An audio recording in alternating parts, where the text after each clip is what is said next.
you guys got the rules with you there. So rule number 1 is to treat every gun as if it's loaded.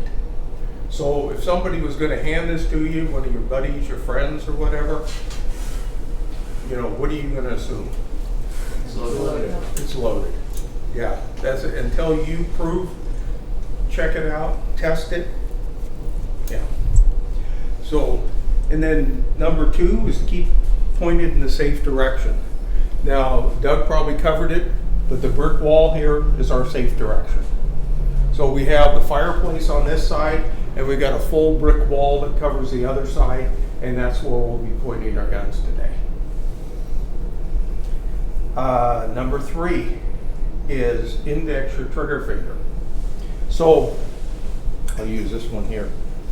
This one is the one I like to use for demos because it is a solid rubber gun. As you can see, there's no way to put bullets in it, no magazine. The slide doesn't operate, and there's no trigger.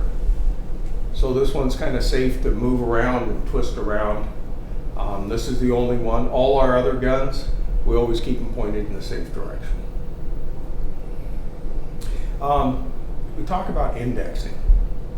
So ever since you were little and up till now, if you work with tools or anything else like that, your instinct is to grab with all your fingers. And that's just the way we've always been. So indexing, to not grab and stick our finger in the trigger is just not natural. Everybody, when they're first shooters, when they pick up a gun, the first thing you see is you see their finger in the trigger. And that. So that's one of the things. If you notice the second video where they did the dry fire and the live fire, every time Doreen got off target or finished shooting, you saw her finger go from the trigger back alongside, trigger back alongside. Every time she transitioned from shooting to looking for another target. So that's what we're going to try to get you to do today and learn to do, is to be sure and index. Rule number 4 is to be certain of your target and what's beyond it. Like we covered in the video on that, out here, it would go skipping on down the street and who knows where it would end up. You are responsible for any bullet that leaves your gun until it comes to a stop. So that's why you want to kind of do a quick check to make sure there's no kids playing out there or other people in front of you or something that could be in the way. Okay? So Jeff, you put it that you're responsible for every round that leaves the gun. I like to think of it as there's a lawyer attached to every round that leaves the gun. I mean, think of it in that perspective, because if you do miss your intended target, just assume that somebody's going to get hit and killed, and you're going to get sued. On top of the fact that you deprived somebody else of their life that was not the threat. So you have the gun, but is it still better to kind of work on de-escalation, trying to see what's going on, seeing if the guy's on drugs? I was always trained, if you're going to show a gun, you better be able to use it. So, if someone's coming in, you better leave. I have a gun. I'm aimed at you, and warn them. But normally, if you show somebody a gun and they're coming to attack you, like, you don't ever just show it if you're not going to be able to shoot it. Step 4, point the gun in a safe direction. Press the trigger until it releases. This confirms that the gun will not fire. The top of a mag is built like that. So it's narrow in the backside to hold the rounds in place. As if not, once you push them in, they just go ping and pop up. So what you have to do is you take the round and you start right in the front of those little lips, and push it down and slide it to the back. Then we insert it in here, good slap, rack the slide, and now we're ready to shoot. Okay, so use both hands, pick up the gun, one hand on the sight, wrap your other hand around, be sure and index, okay? And then what we're gonna do is we're gonna reach around the side of the gun, and the first thing we're gonna do is release the magazine and take it out.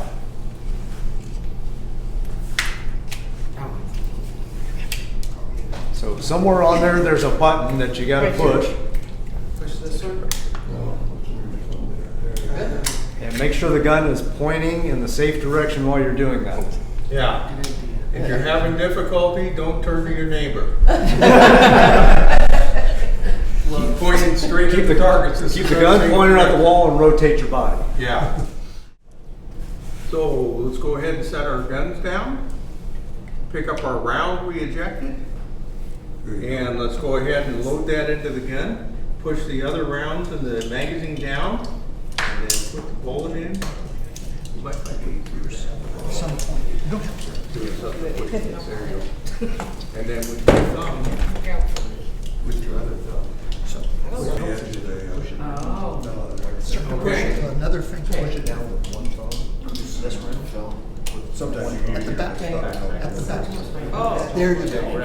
Now press the button. There's a thing called speed loader, which I use. Yeah. I don't know if I'm strong enough. your nails are beautiful. They're causing you a problem. And so that resets your action. So that's what we use for dry fire. So either you can draw from the holster at home or whatever, but have your gun unloaded. And then like here, we start low, bring it up, boom. And what you do is you get used to your sight picture, you get used to holding your gun, you get used to getting on target, and you practice that. 15, 20 times or more. And then when you get to the range, all of a sudden you're dead center in the bullseye. Because your muscle memory is built up in that and you're ready to go. Yes. So I noticed in the video, and I noticed you just now, they all had their left foot first in the stance. And for me, it's natural to do my right. Is there a right or wrong? Like, is your left supposed to be forward and your right back, or does that matter? Yeah. For a right-handed shooter, what we do is we have your left foot forward and your right foot slightly back because you're shooting with your right hand, and so that you can rock back with the recoil of the pistol. So I just got in a bad habit then. Okay. Most of us do. Most right-handed. Yeah. So, basic shooting stance. Ready position. Put your eye on the target. Push the gun towards the target. Raise the gun into your line of sight.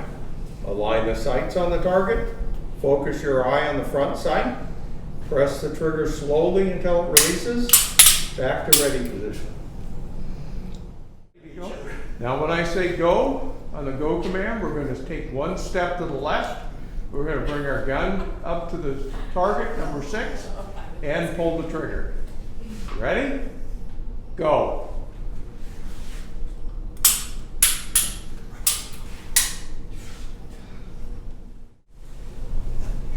Ready? Go. Ready? Shooters, go. Get off the X. Step to the left. Boom. Okay. So once you get the 12 step down, when we do a basic 5-step holster draw. Now the first thing we do is go with the number 1. You want to put your hand, we'll talk about that first. You put your hand with the web of your hand as high up into the grip as you can there. And then when you draw your gun, but you want your hand, with your support hand, you have to put that on your chest. The reason we do that is to get it out of the way. Because a lot of times if you have somebody threatening you, you're going to go stop. And if you draw, your hand's in front of you. So what we do is we teach on the step 1, your support hand to your chest. So both hands move at the same time. 1, hand on the gun, hand on the chest. 2, draw. 3, we rotate. 4, we bring our hands together. The high ready. 5, you go up, boom. What we do with some of our live fire exercises is we have you, confront somebody, somebody's coming up, put your hand up, say back off, get away, and if they don't, 1, 2, 3, and you start shooting right here. Then you can go start here, boom, boom, boom, boom, boom, boom, boom, and just bring it up and just keep shooting. When we're talking about safeties, keep in mind, a safety is not there to keep you from doing something wrong or be careless. A safety is there to keep the gun from going off if, say, something gets snagged on the trigger or the gun drops. That's what safeties are for. They're not an excuse for poor discipline. I hear people say, well, I'm not comfortable carrying around in the chamber, so I want a gun with a safety and I won't have one in it. That's one more step you have to do when stuff's happening like that. Best option, become familiar with your gun, have a round in the chamber.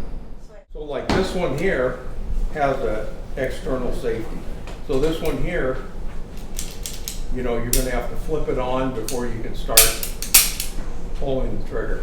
So you should be practicing as you're pulling that out. Pulling flipping that out, safety and off. if you carry it with a safety on or off, or your gun has an external safety, you should, when you do your dry fire practice, you should be practicing, putting the safety on and taking the safety off. Just so it just becomes second nature.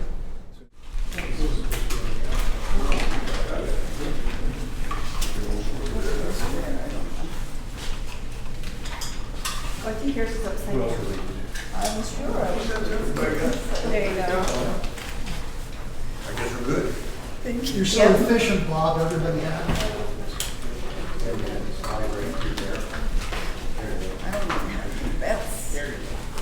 Yeah, so the magazine count should be about the 9 o'clock position, the holster about the 3 o'clock position.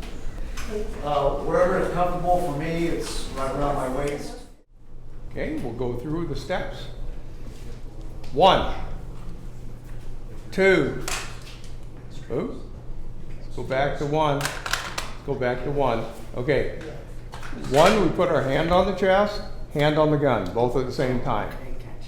Okay, ready? 1, 2, draw our gun. 3, rotate it forward. 4, bring our hands together. 5, extend out, shoot.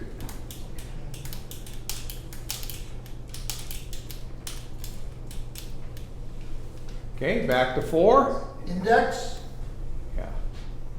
We indexing? Oh, yes. Good indexes. Okay, 3. 3, there we go. 3, you should 2. still be pointing at the target at 3. Fire, fire, shoot. Okay. Okay, back to 2. 1.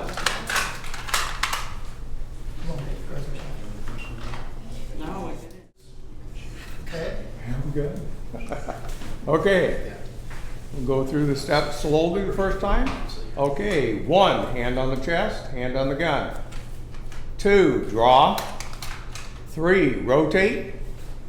4, bring your hands together. Rotate here for number 3, then 4 here, like that. Okay, bring your other hand, support hand in there. Okay, point it out at number 6 and 5, pull the trigger. All you're doing is lifting it up. 2, 3, you're turning. 4, you're Okay, bringing it together. back to 4. 5, Bring it to compress high ready. 3, hand goes back to our chest. Then holding it right here, rotate it out. 2, rotate it down. Don't be afraid to look if you need to. And then 1, click back in the holster. Okay? Now I'll just call out the numbers. 1, 2, 3, 4, 5, 4, 3, 2, Oh, 3. 3, 2, 1. There we go. Okay, I'm gonna give the go command. One more time. Yep. 4, and then 3, 3, and 2. then 2. 1. Okay. Going back to safety and holsters, aren't there some holsters being sold that do not protect the trigger? Yeah, so some of them you'll see actually have a button right here. It's good for retention. You can't get the gun out unless you push the button on it. The problem with it is it requires you to use some manipulation, and then when you do that, your finger may go on the trigger. So I would start off by saying, first, what do you want to do with it? Do you want to have it for home defense and never carry? Because then you're trading off different things. If you want to carry it, well, now you're going to have to figure out, how am I going to carry it on my person? And maybe you want something a little bit smaller. If it's at home, you don't need to worry about how small it is to fit on your body. Get the biggest gun that you can. I get 2, one for outside, one for inside. There you go. I like it. Yeah, and then after that, it's what fits your hand well, what can you shoot well. 9mm are great. It's a nice middle of the road. It's considered the basic.